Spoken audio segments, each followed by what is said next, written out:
Salam saudara-saudaraku, salam jumpa lagi dengan saya dalam setiap renungan harian. Doa dan harapan saya, kita semuanya tetap sehat selalu dalam lindungan Tuhan. Kiranya Tuhan yang kita sembah, Tuhan yang kita muliakan selalu menyertai dan melindungi saudara-saudara sekalian. Pada kesempatan hari ini, sebelum kita merenungkan firman Tuhan, saya mengajak saudara-saudara untuk kita berdoa. Mari kita berdoa. Bapa di surga, terima kasih atas penyertaan-Mu. Hingga hari ini kami boleh menikmati kehidupan yang Tuhan terus berikan kepada kami. Kami percaya segala kehidupan, nafas kehidupan kami, kesehatan yang Tuhan berikan kepada kami, biarlah kami gunakan hanya untuk memuji dan memuliakan nama-Mu ya Tuhan. Dan pada hari ini ya Tuhan, kami mau merenungkan firman-Mu. Biarlah firman yang kami renungkan ini, kami selalu diajarkan agar kehidupan kami semakin hari, kami semakin dekat kepada-Mu ya Tuhan. Di dalam nama Tuhan Yesus kami berdoa. Amin. Saudara-saudara, dalam Markus pasal 1 ayat 12 sampai ayat yang ke-13, pencobaan di padang gurun. Segera sesudah itu roh memimpin dia ke padang gurun.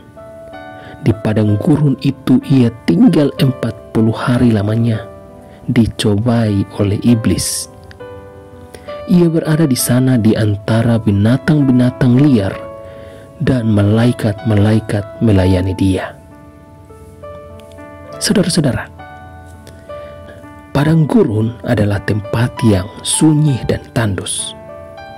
Hampir tidak ada kehidupan di sana. Dan pada umumnya, orang-orang menjauhi padang gurun karena tempat itu penuh bahaya dan ancaman. Dan di tempat itulah Roh Allah memimpin Yesus masuk ke padang gurun. Dan Yesus harus masuk ke padang gurun karena ini adalah tempat yang dimana Allah sediakan baginya untuk mempersiapkan jalan keselamatan bagi umatnya. Seperti yang dinubuatkan atau seperti yang kita lihat dalam ayat yang ketiga sampai ayat yang keempat, yang mengatakan bahwa ada suara yang berseru-seru di padang gurun, persiapkanlah jalan untuk Tuhan, luruskanlah jalan baginya. Demikianlah Yohanes Pembaptis tampil di padang gurun dan menyerukan, bertobatlah dan berilah dirimu dibaptis, dan Allah akan mengampuni dosamu. Hal ini juga sama seperti bangsa Israel yang masuk ke padang gurun sebelum menikmati keselamatan di tanah perjanjian yang Allah janjikan kepada bangsa Israel. Yesus pun harus masuk ke dalam padang gurun agar ia membawa keselamatan di tanah perjanjian yang kekal, yaitu jaminan surga kepada manusia, kepada kita yang percaya kepada Yesus, bahwa Yesus adalah Tuhan dan Juru Selamat. Maka padang gurun adalah tempat yang disediakan Allah untuk mempersiapkan jalan keselamatan bagi kita. Dan padang gurun ini juga adalah tempat yang dimana Yesus diuji. Selama 40 hari dia diuji dan berhasil. Yesus mengalahkan setiap pencobaan iblis itu.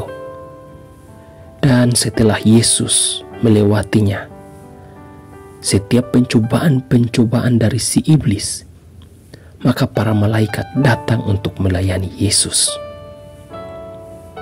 Saudara-saudara, Di padang gurun, Yesus tidak hanya mengalami kelaparan dan kehausan, tetapi sekaligus bahaya dan ketandusan.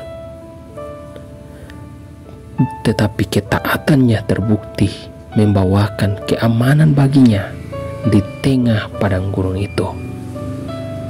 Pengalaman Yesus di padang gurun memberi makna khusus bagi orang percaya. Bagi kita sebagai orang percaya saat ini yang telah mengalami berbagai macam ancaman bahaya, penderitaan, dan pencobaan. Namun kita yang di dunia yang sama seperti ini juga, Yesus pernah menjanjikan kemenangan bagi kita. Untuk itulah mari kita terus mendekatkan diri kepada Tuhan, bahwa jaminan keselamatan hanya ada di dalam Yesus Kristus. Jangan kita pernah khawatir dan takut terhadap gurun dunia, karena Yesus adalah teladan atau contoh yang telah mengalahkan pencobaan-pencobaan. Dan ketika kita percaya kepadanya, maka Dia yang akan memberi kekuatan, kemampuan, sehingga kita bisa dapat melewati setiap masalah kehidupan yang kita hadapi. Teruslah kita berjalan bersama Yesus dan selalu andalkan Yesus di dalam kehidupan kita setiap hari. Nikmatilah perjalanan hidup yang saat ini Tuhan berikan kepada kita. Percayalah, setiap langkah kehidupan kita, apapun yang kita kerjakan, Tuhan selalu menyertai. Mari kita berdoa. Terima kasih Tuhan, firman yang sudah kami renungkan pada hari ini. Biarlah kami selalu diteguhkan iman kepercayaan kami. Firman-Mu ini mengajarkan kami agar ketika kami diperhadapkan dengan berbagai masalah kehidupan, ancaman bahaya apapun, pencobaan, kami percaya kami punya Tuhan yang luar biasa. Kami punya Yesus yang luar biasa, yang memampukan kami agar kami dapat melewati semuanya. Dan hari ini ya Tuhan, kami menyerahkan seluruh hidup kami ke dalam tangan kasih-Mu. Tuhan, Engkau berkati kami dalam setiap pekerjaan apapun yang kami kerjakan. Tuhan, Engkau yang buat berhasil. Saat ini juga kami berdoa buat mereka yang mungkin saat ini diperhadapkan dengan berbagai macam persoalan kehidupan. Tuhan memampukan mereka. Tuhan menguatkan mereka. Di dalam nama Tuhan Yesus kami berdoa dan menyerahkan seluruh hidup kami ke dalam tangan kasih-Mu. Amin.